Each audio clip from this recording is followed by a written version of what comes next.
Le 7 mai, Emmanuel Macron est élu. Il faut attendre le 11 pour connaître les candidats de La République En Marche pour les élections législatives.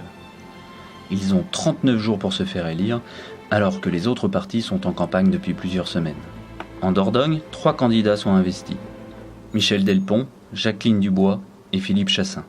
Emmanuel Macron est élu, mais une nouvelle ère politique s'ouvre. Là, j'apprécie son parcours, j'apprécie son audace, et j'apprécie qu'il ait pu transformer à ce point assez rapidement la vie politique. Mais après, je ne suis pas dans l'idolâtrie néanmoins, non plus.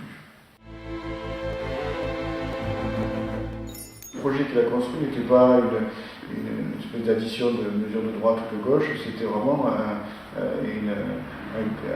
un projet politique qui donnait une vision de l'avenir de la France. Voilà. Personnellement, je voulais sortir un peu des combats un peu artificiels, droite-gauche, des clivages traditionnels dont on voyait pertinemment que ça n'avait plus de sens, quoi. L'investiture de Philippe Chassaing est contestée à l'échelle locale. Lionel Pascal, l'animateur du mouvement En Marche sur Périgueux, est à la tête des opposants. Pour le candidat désigné, c'est une rude entrée en matière. C'est une espèce de bizutage peu facile. C'est guère agréable. Vous espérez qu'on vous pousse plutôt qu'on vous torpille. J'avais prévu, je me doutais bien que de toute manière il y aurait quelques contestations. Moi j'ai eu le sentiment de répondre, ils ont eu le sentiment que je pouvais répondre à un certain nombre de critères qui leur semblaient importants. Voilà, ils ont coché les cases, oui, il est jeune, il pratique la vie politique, il a une connaissance de l'élément politique, ils partagent nos idées, ben voilà, ils ont fait leur choix. C'est à eux après à justifier le choix, c'est pas à moi à expliquer les raisons qui ont présidé au choix de Philippe Chassaing comme candidat. Au sein de ce mouvement politique, pour moi, il y avait aussi un combat générationnel. Je pense que c'est aujourd'hui à nous, notre génération aussi, comme moi j'ai 45 ans, c'est aujourd'hui à nous aussi à réclamer aussi d'une certaine manière un certain nombre de responsabilités. Et ces marcheurs, finalement, ils ont compris la démarche que j'avais entreprise, et puis ils m'ont rejoint. Voilà. Des gens qui étaient peut-être un peu hostiles au départ, une candidature de quelqu'un qui était soi-disant inconnu. Et puis ces gens-là, ils ont appris à me connaître et je pense à reconnaître au moins la sincérité de mon engagement. Porté par la vague En Marche, Philippe Chassaing termine largement en tête du premier tour des législatives avec 34,59% des voix. Il devance de plus de 16 points Hélène Reyss, la candidate de la France Insoumise. Non, je ne me situais pas aussi haut. Voilà. Clairement, je ne me situais pas à 34% des électeurs. Donc je me situé moins haut et je n'avais pas anticipé que mon principal opposant au second tour serait la France Insoumise. Effectivement, je pensais qu'il y aurait peut-être une triangulaire. Déjà, la campagne présidentielle avait donné le premier signal. Finalement, on avait les 2 candidats qui avaient été élus pour le second tour. En fait, c'était 2 personnalités qui n'étaient pas vraiment poussées par un mouvement, enfin, par un parti politique traditionnel. Et on voyait que l'effondrement de ces partis politiques traditionnels au moment de la présidentielle.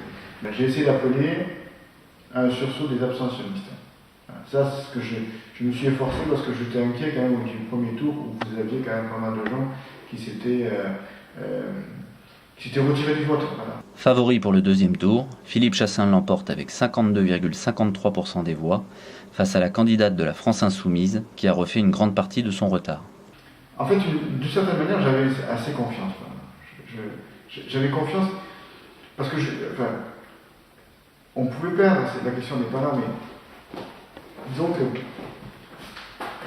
j'avais le sentiment de ne pas me trahir.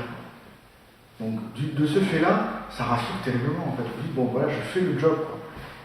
On prévoyait 450 députés En Marche à l'Assemblée nationale, ce qui était une vague extraordinaire, ce qui pouvait inquiéter, et je pense que dans la vie politique, on a besoin de pluralisme. Donc je pense que cet argument était bon et que ça a justifié un rééquilibrage par la suite. Mais là, je ne peux rien faire en fait. La seule chose, c'est de dire, rassurer les gens, et dire que on ne sera pas des bénigouilles, on ne sera pas des députés godillots, on ne sera pas tout ça, on saura porter une voix différente, ou même au sein du mouvement En Marche. C'est la seule chose qui vous reste. Mais néanmoins, vous avez toujours cette menace. Et cet argument, il porte à plein. Et comment Mme Reiss, elle l'a formidablement utilisé, et très bien utilisé, de fait. Le résultat de cette victoire, c'est pas Philippe Chassin qui l'a acquise, c'est En Marche qui a.